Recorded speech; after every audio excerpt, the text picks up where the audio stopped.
Hola a todos, en este video voy a hablar acerca de la tragedia griega, apoyándome en uno de sus máximos representantes como lo es Sófocles y en una de sus principales comedias que es Edipo en Colono. Y bien, comenzamos. Lo primero, empezaré diciendo el género y subgénero al que pertenece Edipo en Colono, y en general las tragedias griegas pertenecen al género dramático.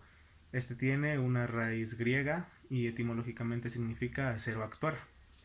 El drama, hasta el siglo XIX, se consideraba que al menos el subgénero de la tragedia pertenecía o estaba amalgamado con el teatro, pero del siglo XIX en adelante se consignó que no, es decir, que el subgénero de la tragedia pertenecía al género literario 100%, en donde había una ausencia de un intermediario entre el mundo literario que se creó y el espectador o el lector. Es decir, había una ausencia de lo que vemos en el teatro, como es la escenografía, los personajes, ambientación y los demás, pues, elementos teatrales. Ahora bien, el drama se divide en dos, en los realistas y los no realistas. En lo que, bueno, los que nos conciernen son los realistas, pues en este se encuentra la comedia y la tragedia. También la tragicomedia, pero esta fue incorporada años después, entonces las dos primeras pues fueron las principales.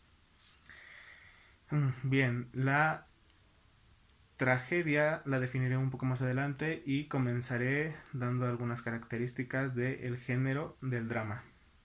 Estos son pequeños fragmentos de vida o algunas situaciones en las que se conflictúa por el destino de las personas. En este puede ser representado mediante un monólogo o un soliloquio, que es cuando una sola persona está parlando, o puede darse mediante una conversación o diálogo, es decir, entre más de dos personas o dos personas. Mm, Otra característica es que los hechos no se nos presentan mediante un narrador, es decir, no se nos van describiendo, simplemente se van actuando. O en caso de ser leídos, simplemente los personajes van diciendo sus diálogos sin la interferencia pues de algún narrador. Entonces, ahora sí, describiré un poco del subgénero que es la tragedia como tal. Aunque antes voy a decir un poco de lo que se especula son los orígenes de esta.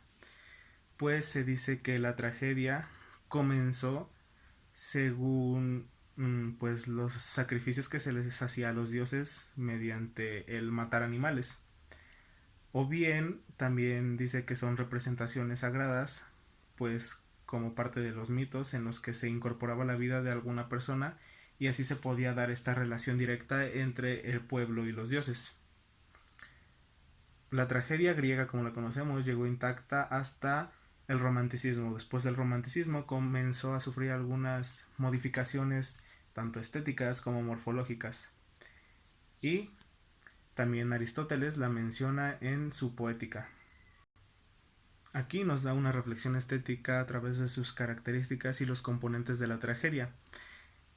Cabe recalcar que la tragedia tuvo su máximo esplendor en el siglo V, en lo que era la Grecia y la Anatolia. Pero Aristóteles nos habla acerca de el teatro de la Ática. Estos rituales de los que les mencioné hace un poco acerca de los sacrificios de animales se hacían en las festividades llamadas ditirambo, en los que también se presentaban estas tragedias. El ditirambo era para pues brindar homenaje al dios Dionisio. Ditirambo significa el canto coral de los machos cabríos, y esto era porque las personas o algunas personas se vestían como sátiros, es decir, la mitad del cuerpo, la superior como humano y la mitad hacia abajo pues como cabras. Entonces era por esta razón. En la tragedia se empleaba un lenguaje solemne o con mucho ornato y los personajes eran nobles o de puestos muy importantes como lo eran reyes, sacerdotes y puestos pues con gran poder en la sociedad y gran influencia, es decir, puestos oligárquicos. En este los personajes tenían que enfrentar a su destino y esto era para conseguir la catarsis, de la que un poco más adelante se las definiré. También se componía de un coro. Este coro era quien narraba los hechos y le daba un sentido común o un sentido de continuidad a pues los sucesos que se iban dando. También estaba el corifeo, que más adelante pasó a ser el actor, y también estaba el corega. Estos eran o era una persona que se encargaba de todos los gastos, es decir, esta persona tenía demasiado dinero para solventar estos gastos que se hacían en honor del dios Dionisio. Y ahora sí, les definiré lo que es la catarsis, que era el principal objetivo de estas tragedias griegas. La catarsis es la purificación de las pasiones mediante la contemplación de las emociones que vivían estos personajes y de los hechos que iban aconteciendo en la obra.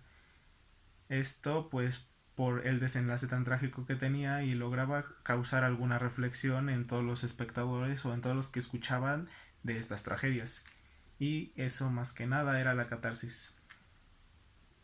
Y teorizando un poco más, esta podía ser representada por Eleos, que era la piedad, y Phobos, que era el temor, el miedo y pues quizá el antónimo de lo que era Eleos. Esto tal vez porque no se quería conseguir ninguno de estos dos extremos, sino que se quería, como pues en todos la mayor parte de la griega clásica, se quería conseguir un punto medio en donde fuera virtuoso el poder hacer esta reflexión de la que hablaba pues hace unos segundos.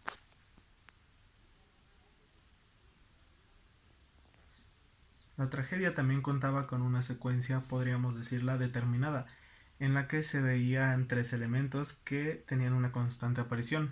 El primero de ellos, la ignición, el paso de la ignorancia al conocimiento, algo que no se sabía, se comprendió, o al menos el personaje principal lo entendió, para bien o para mal. Esto depende pues del rumbo que vaya tomando la tragedia.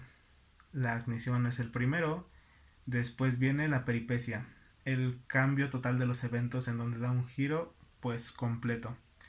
Entonces, los eventos como se tenían planeados no suceden de esa forma y ocurren de una manera totalmente distinta. Y el último elemento que se podría ver como un patrón en esta tragedia es el lance patético, en donde sucede el evento trágico o algo que marca drásticamente pues la ruptura en esta obra, el punto clave. Estas fueron algunas características del género y del subgénero de la de la obra de Edipo en Colono, que es una tragedia griega. Ahora, antes de comenzar a dar el resumen y el análisis de esta obra, empezaré por dar una breve descripción o una semblanza de quién fue Sófocles. Sófocles, como lo mencioné al principio, fue uno de los máximos exponentes de la tragedia griega, junto con Esquilo y junto con Eurípides. Su padre fue Sófilo y Sófocles nació en el 497 o 496 aproximadamente. Nació en una familia acomodada. Su padre era un armero rico y pues llevó una vida económicamente pues demasiado estable. Era una familia rica. Él no siguió el ejemplo de su padre y continuó una educación diferente. La gran aceptación de todas sus tragedias se dio por el contexto en el que vivió. Cuando él estaba viviendo, Atenas atravesaba pues su máximo esplendor, estaba en su apogeo. Él nació en Colono, un lugar muy cercano a Atenas, precisamente el lugar en donde pues tienen lugar, valga la redundancia, los hechos de Edipo en Colono. Entonces quizá la aceptación fue por que veía o describía a Atenas en sus tragedias como un lugar que podía seguir creciendo, un lugar en plenitud que no había dado su máxima potencia y que podía seguir siendo explotada porque tenía demasiados recursos y demasiada virtud para llegar a ser pues una de las más grandes ciudades de todo el mundo que se conocía hasta ese momento. Por tener una visión a futuro del lugar en el que vivía, pues los pobladores lo tomaron como una de las tragedias o uno de los máximos representantes de estas tragedias. A los 16 años, Sófocles fue electo como director del coro para celebrar la batalla de Salamida.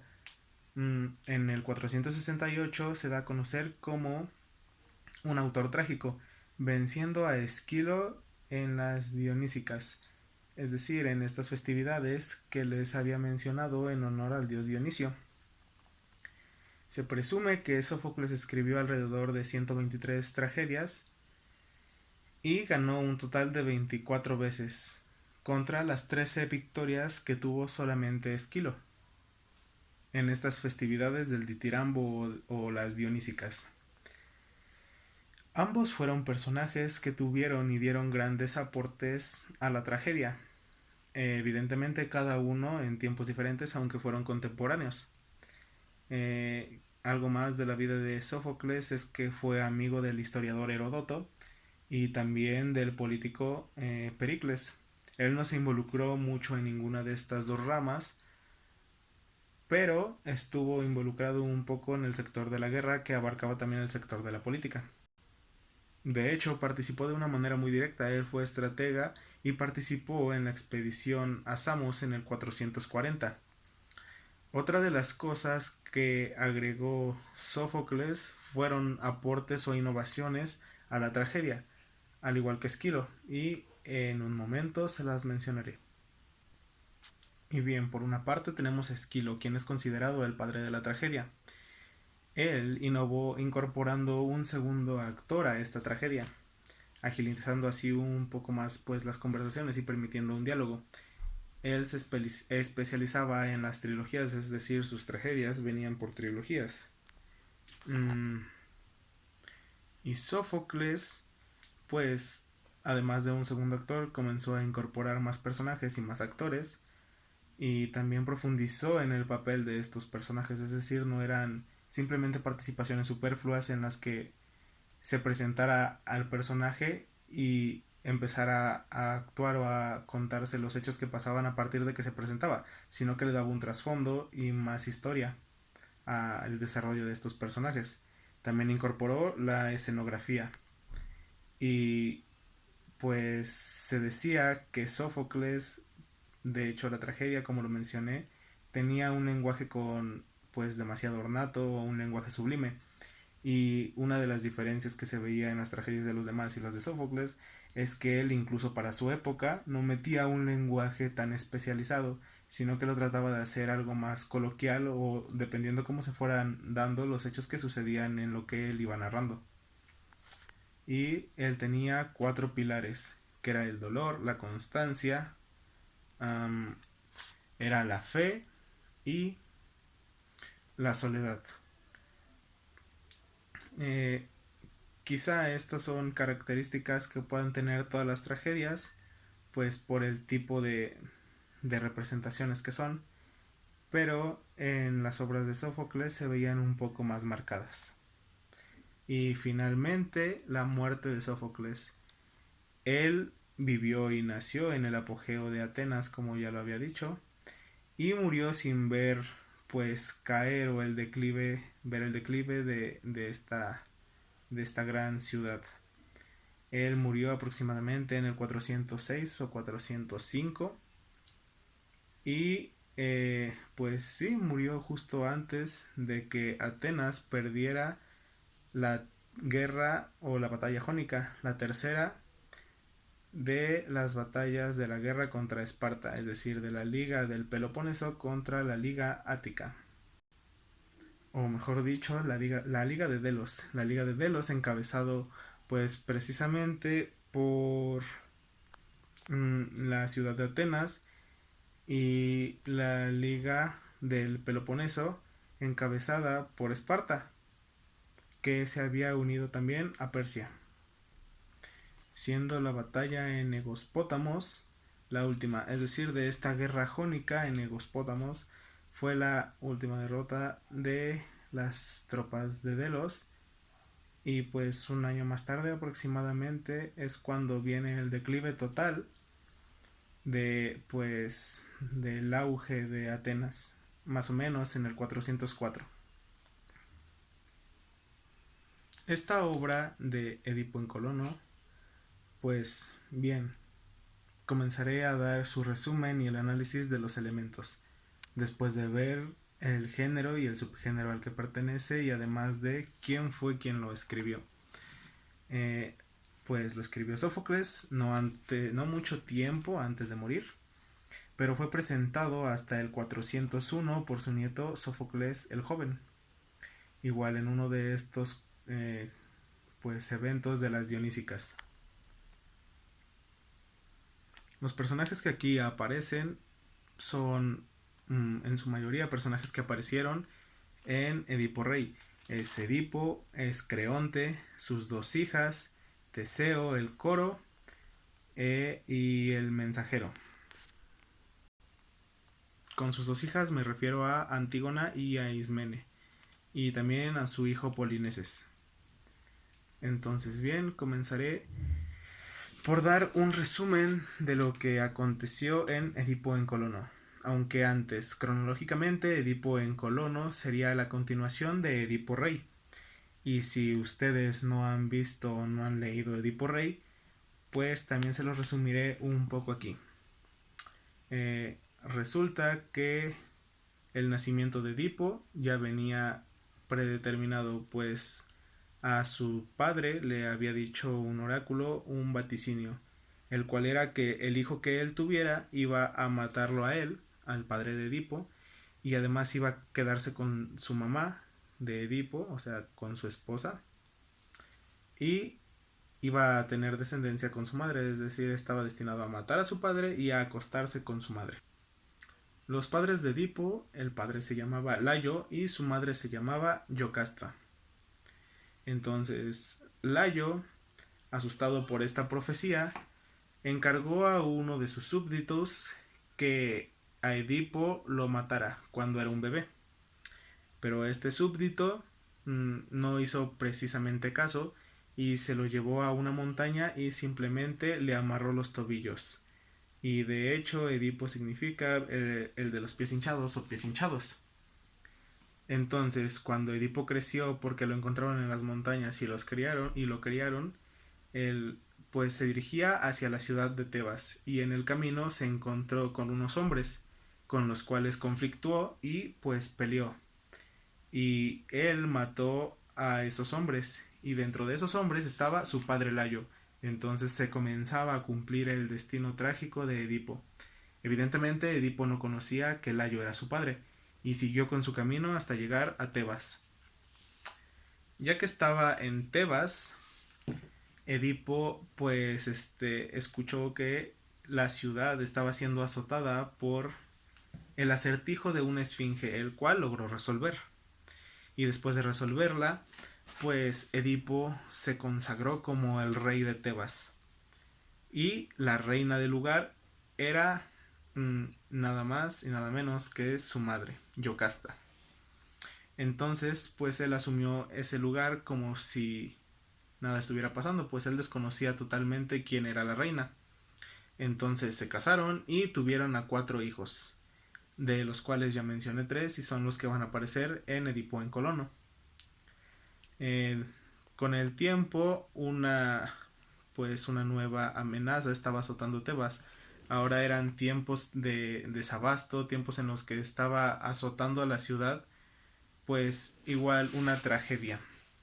Entonces Edipo fue a consultar con un adivino ciego que es Tiresias y él le dijo que el pueblo, la ciudad estaba así porque no se había vengado la muerte del rey anterior. Entonces Edipo estaba dispuesto a que él encontraría al culpable de matar al rey anterior, que era Layo, y pues hacer justicia. Y se le iba a dar un castigo digno de el acto que él había cometido. Entonces él, pues después se dio cuenta que era quien había matado a su padre, se dio cuenta también del vaticinio que le habían profetizado, se dio cuenta que se había acostado con su madre y a consecuencia de esto Yocasta se mató y Edipo se clavó unos objetos de oro en los ojos, permitiendo, bueno, más bien haciendo que pues quedara ciego, y cuando quería salir del castillo en el que vivía para irse a vagar, no lo dejaron, y ya que una vez que estaba un poco más cómodo, confortable, pues lo expulsaron de ahí, y es aquí donde comienza Edipo en Colono. Un cambio total, ahora hay luz. Sigo con el resumen de Edipo en Colono. Se encontraba Edipo vagando con su hija Antígona y llevaban un rato caminando y se estaban dirigiendo precisamente a Colono, este lugar cerca de Atenas en donde nació Sófocles. Y aquí, ya cuando estaban llegando, Edipo le dijo a su hija Antígona que quería parar. Y justamente estaban enfrente de un templo dedicado a las Euménides, que eran seres divinos vengativos.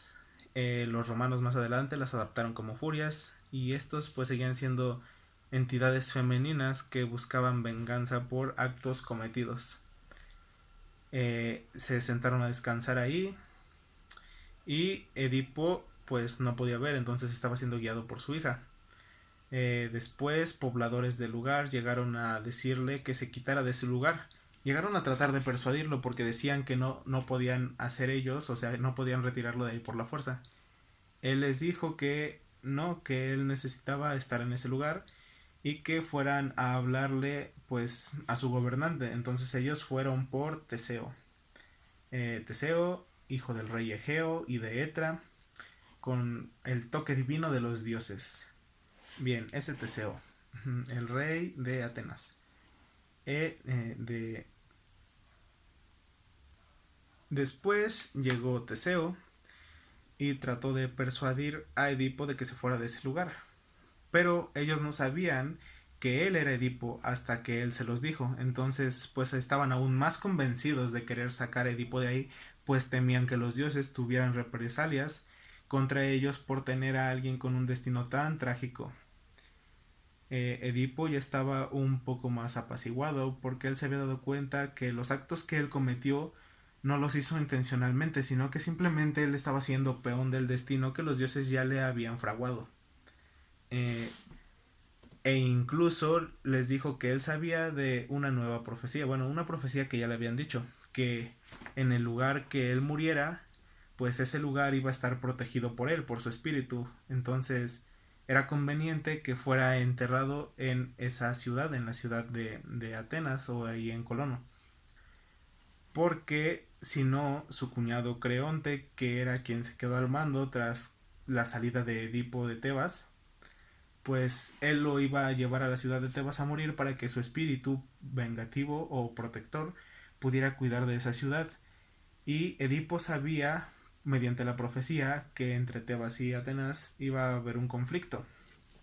Entonces es por eso que le fue a decir, bueno, le dijo a Teseo que él necesitaba morir ahí y ser enterrado en ese lugar.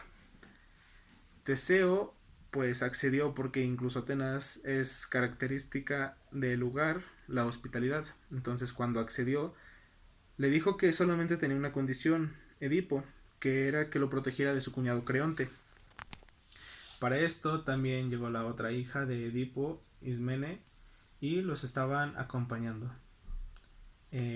Luego llegó Creonte, el cuñado de Edipo, que también es su tío, y pues básicamente trató de persuadirlo de irse a Tebas con él.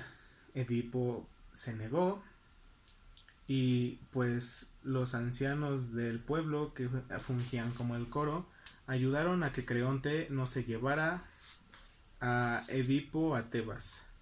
Una vez que lograron hacer que Creonte se fuera de ese lugar, llegó el hijo de Edipo, que es Polinices, el hijo mayor.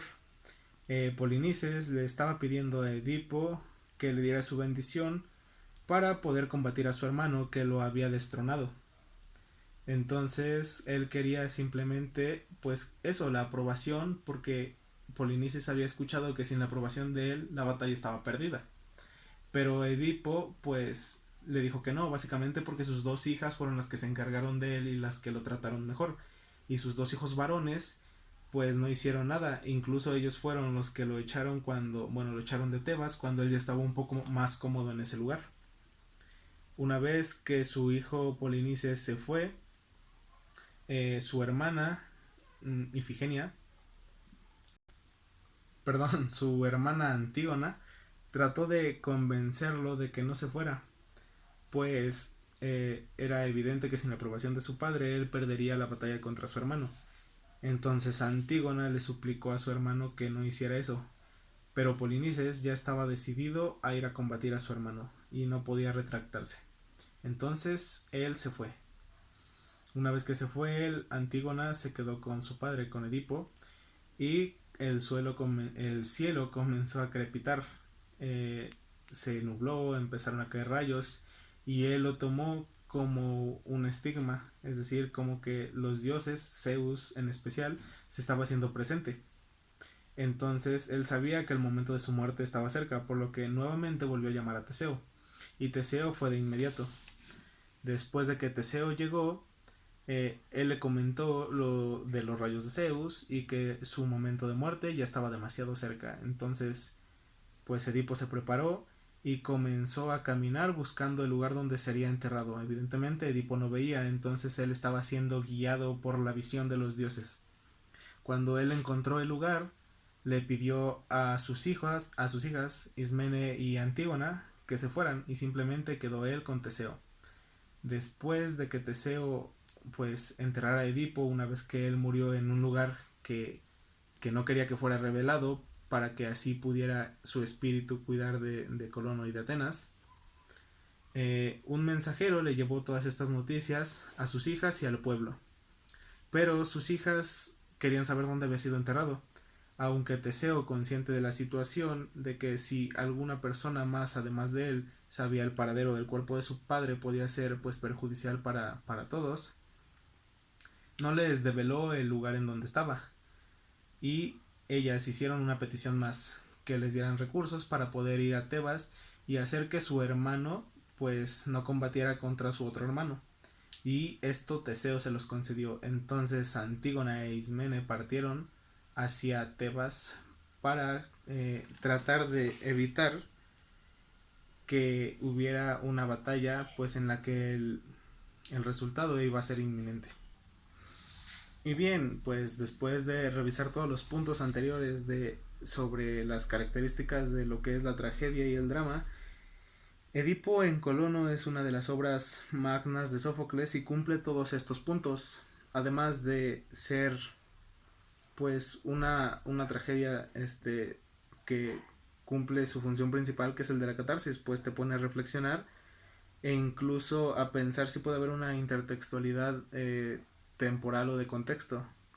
Quizá eventos como este no suceden ya en la literatura pues actual, ni casos similares, pero incluso podemos ver actualmente que se siguen pues dando como algunos fanatismos hacia los dioses y se toman algunos eventos que están sucediendo actualmente como estigmas o como señales divinas. Quizá eso y el estar demasiado arraigados a sus principios pueda ser lo que trascienda de estas obras hasta la actualidad. Y bien, esto es todo por mi parte y nos vemos. Gracias.